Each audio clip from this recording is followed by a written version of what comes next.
sampaikan kepada ini bahwa tolong di pasal 6 terkait dengan jumlah penduduk itu dikoreksi. Kalau bisa diperbaiki datanya, karena berkaitan dengan jumlah penduduk masyarakat Nerilu itu tidak benar. Berdasarkan RAP ini hanya 18.907 penduduk.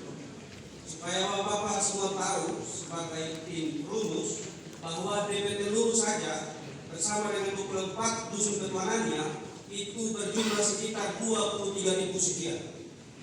Artinya kalau dicocokkan dengan data yang ditampilkan pada pasal 6 tentang jumlah penduduk, ini tidak valid. Mohon dikoreksi.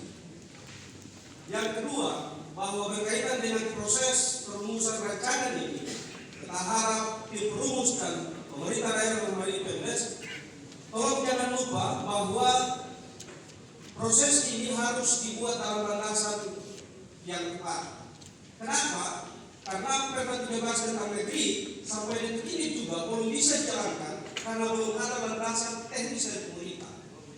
Kenapa? Karena dalam Perda nomor 13 itu untuk melaksanakan Perda nomor 13 dibutuhkan Perda selanjutnya tentang penerapan negeri. Dan Perda tentang penerapan negeri itu dibatalkan karena beberapa poin di dalamnya itu tidak sesuai dengan kehendak masyarakat kemarin.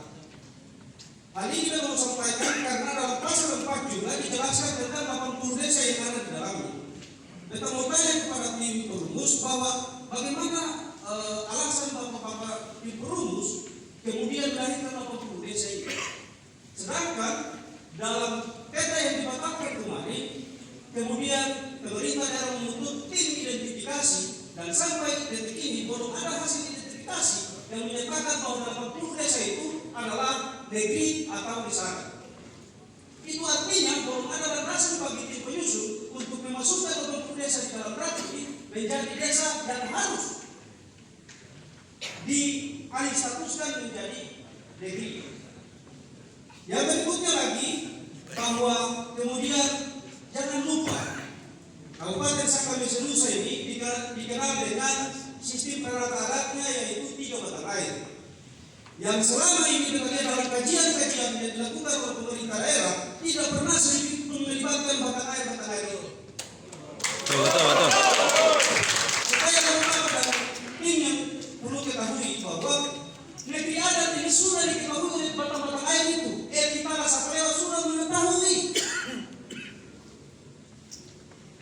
Kalau kemudian dilakukan identifikasi sampai detik ini pun belum ada keputusan resmi dari hasil identifikasi itu, bagaimana mungkin Allah bisa memasukkan 80 desa yang ada di dalam ini menjadi desa yang kemudian mau dialih statuskan menjadi negeri? Ini penting untuk dipikirkan bersama, karena saya tidak mau kejadian yang seperti tadi kemarin yang menyampaikan itu terjadi di desa-desa anak yang lain, karena itu sangat memicu konflik dan tertimbas di seluruh daerah masing-masing.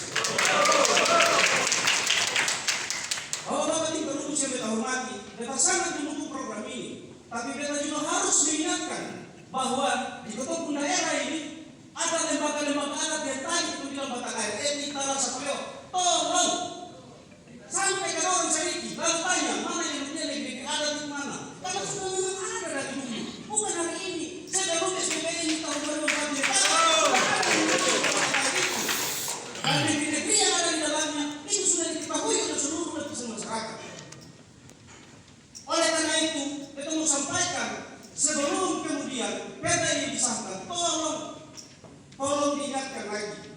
Dan kemudian diusulkan untuk menjadi program dinas PMDCFA bahwa kalau bisa diusulkan untuk pembuatan peraturan daerah tentang lembaga adat dan 3 batang air itu kemudian dalam proses ini untuk mempertegas posisi negeri adat di wilayah Kabupaten Serang bagian barat.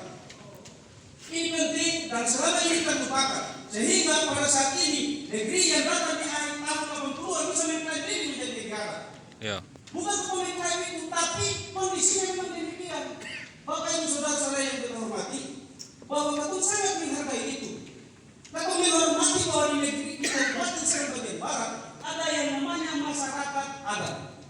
Tapi desanya bukan desa adat, tapi masyarakatnya masyarakat adat. Dalam kondisi ini pemerintah harus bisa memberikan solusi terhadap itu. Iya, betul. Kita mengusulkan kalau bisa terjadi penambahan pasal di dalam, sehingga bisa mengakomodir hal-hal yang tidak terakomodir pada saat ini. Kita mau sampaikan begini Bapak Ibu Saudara-saudara sekalian. Ada negeri-negeri adat yang kemudian hadir di Kabupaten Serang bagian barat dalam kondisi-kondisi tertentu. Ada mungkin dulu karena perang, ada juga karena bencana, yang kemudian berpindah dari satu tempat ke tempat yang lain. Dalam konteks perang, apakah bisa dia dimasukkan menjadi negara? Dalam konteks asal-usul, apakah dia bisa dijadikan negara? Belum tentu. Karena konsideran ini pasti menyatakan tentang hak asal-usul. Hak asal-usul itu tidak mempertegas tentang tanah, tapi tentang asal muasal dia ada di situ. Oleh sebab itu, makanya kita sarankan tim jangan lupa berkomunikasi dengan sendiri di Jawa Tengah itu, supaya hal-hal seperti ini tidak lagi terjadi dan tidak membuat untuk suasana kehidupan masyarakat ini terganggu oleh tertibat dan lain-lain. Kemudian tadi mengingatkan kita di awal pembicaraan, mudah-mudahan ini menjadi masukan dan kritikan yang baik untuk melengkapi dan memboboti peraturan daerah yang sedang direncanakan untuk disahkan itu. Mungkin sekian dan terima kasih.